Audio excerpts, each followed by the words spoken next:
Welcome to the Near Memo, a weekly conversation about search, social, and commerce. What happened, why it matters, and the implications for local. Hello again. Welcome back, everybody, to the Near Memo with me, David, and Mike, as we do every week, bringing together the news about search, social, and commerce with a kind of a local twist. And as always, we are challenged to come up with just 3 items because there's a lot of news, a lot of interesting things going on. So we may sneak in a couple of other things. How are you guys doing today on this fill in the blank morning? Yeah, I got a job offer from Google. Did you really? Oh, this is April 1st. Oh. Yes. You may not be listening on April 1st, but that's an important caveat. Caveat. Okay, I was well. It's not impossible given That's how right. Google is trying to bring its critics in house on. I did. Well, that's a good. I did propose. That's the that. best joke. Is one That's that right. is believable. That's right. Well, I did propose that. In full disclosure, I did propose that very thing to Carter Maslin back in 2009 that they should hire you as the head of community support, but evidently it fell on deaf ears. Or you declined their offer. Who knows? Well, and many years ago on my Screenwork blog, it was probably 2006 or 7. I wrote an April Fool's post that said I'd gotten and accepted an offer at Google, and I did it totally straight, right? And people bought it, Mm-hmm. So that's why I should have known, but anyway, all right, on with the show. Okay, here we go. So I'm going to lead off today because I feel like it. And I wanted to talk about 2 things that happened this week or within the last 10 days, let's say.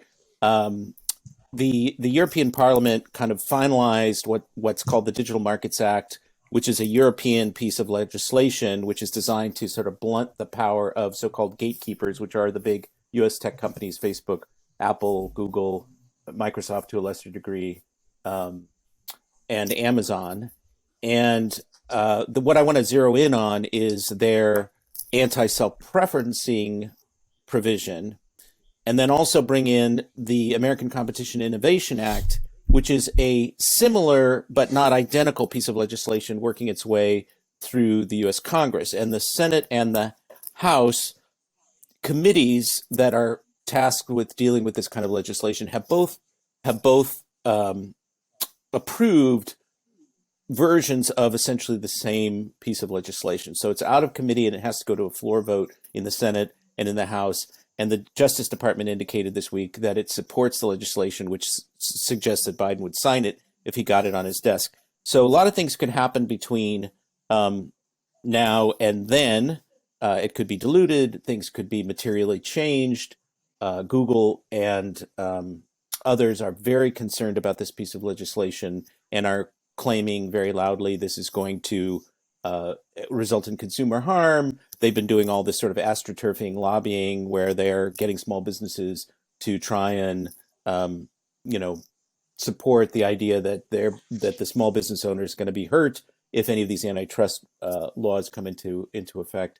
But what's interesting about these 2 pieces of legislation is that both of them prohibit so-called self-preferencing. And what that means in practice is going to really, assuming that it passes in the U.S., it's going to have to play out over time. But it means Amazon conceivably couldn't promote its own products in prominent positions in search results. It means quite dramatically, potentially, that Google could not put a map or its own shopping results at the top of search results. And there would have to be this sort of level playing field. Now, Europe has had a taste of that with Google Shopping, where they were supposed to integrate third-party results into third-party comparison shopping engines into the shopping results. And that's been very problematic for everybody. But I think it's very interesting and potentially could really reshape the way that these companies operate, and the SERP, for purposes of our discussion, could look quite different.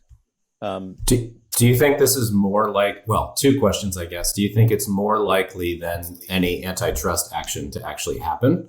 And number 2, does it does it preclude the need for antitrust in any way, or are they two totally separate? Well, it is. Paths? It is an antitrust. It is an antitrust thing. It is an antitrust thing, But so not a it's one- DOJ. It's not coming from the DOJ. It's not litigation. Right. It's not a regulatory action. It's not litigation. This is legislation, which would of course be challenged and so on and so forth. And there's still a bumpy road ahead to passage. But Democrats and Republicans are both aligned in the broader conceptual sense that they see these companies as monopolies or quasi-monopolies that need to be restrained. And Biden is also in alignment with that. So that's a pretty rare situation these days. And we'll probably get something. What it will be in particular remains to be seen. But this self-preferencing provision is really interesting because it's inherently difficult to figure out what that's going to mean in practice. But it will probably mean that Google can't put its own universal search results or answer boxes or whatever that point to Google's own products. YouTube, Maps, shopping, whatever News, it is at the right. News right at the top. Now, news is a little bit unique because Google News is just an aggravation, Freudian slip. It's an aggregation play. So there's no Google News publisher. It's just third-party content. So that may be sort of exempt, but it'll be fascinating to see. And Maps is the one that we are most concerned about. Obviously, it's a product with high utility, but it's also a product that has won in the market by virtue of its tight bundling with Google. And Google Maps is also subject of a separate antitrust investigation going on right now. So all Google would have to say though is link to your Google local listing, and it will rank higher. Right. And then they'll be able to prove that they're not self-preferencing because more people link to their Google listings than link to the Yelp listings or whatever. They right? could start by actually letting GBPs be indexed, which they've never done, since day one. And then it may force that they be indexed. That's what they would have to do. That's right. And so that'll be interesting to see if they actually release a directory with the domain authority of 100 coming from the google.com domain.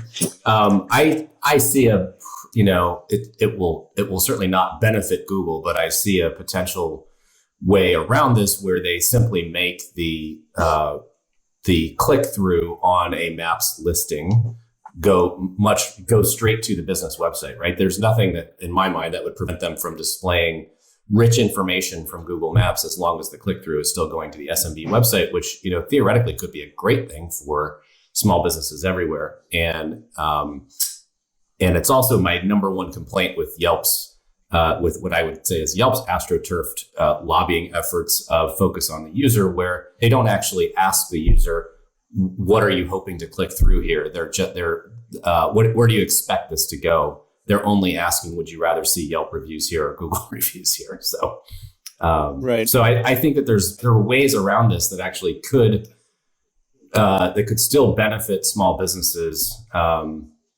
and also where Google could still leverage its incredible corpus of reviews and other signals that won't mean the end of Maps in the universal search result. So, yeah, no, I'm not saying it's the end of Maps. I think it's very complicated, and again, this is not something on the cusp of becoming law.